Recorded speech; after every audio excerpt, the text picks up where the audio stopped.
Actually, the way we got started in this project was in January of 2018.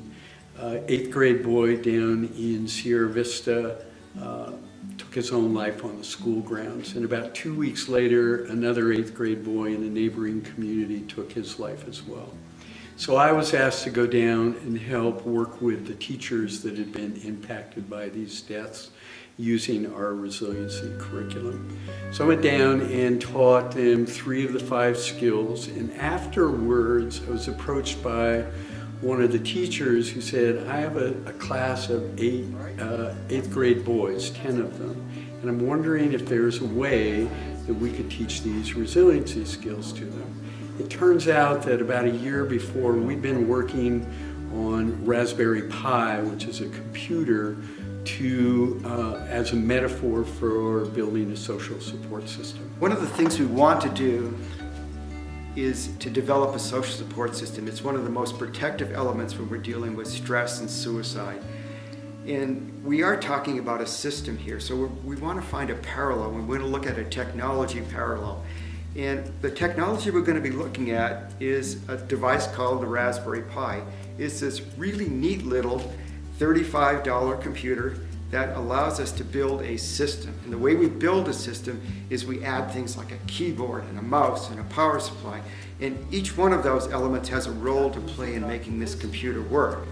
And just like a social support system, these pieces come together to form a system that works. So we went down and in 2-hour blocks, the first block we taught the resiliency skills, 3 of the 5, and then they went home for a week and they practiced those, and we came back the next week and talked to them about how they'd integrated those skills into their lives. And one of the really cool things that we saw is they in fact had gone home, thought about it, and began to practice the skills. We have this tremendous metaphor insofar as looking at our social support system through a technology perspective. But we're going to take it a step further, and we're going to incorporate it into a STEM piece, a science, technology, and engineering mathematics piece, because we want to optimize the teacher's time as well as the students. We spent 2 hours working with them to build a computer. In fact, they were able to also set up their own unique little social support system. We're going to examine the Internet of Things.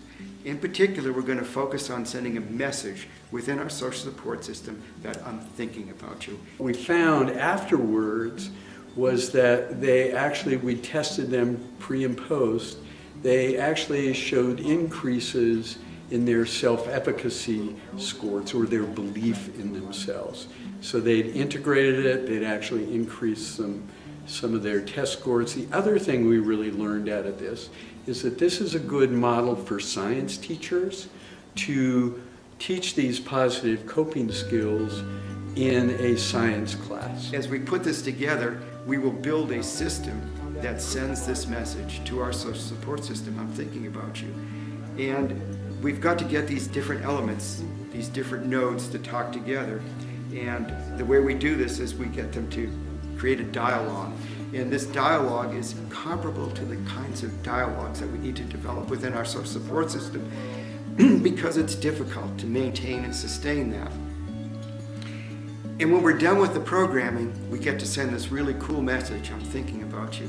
And it goes to everyone in the class because we're all building this concurrently at the same time. We've become a community of one.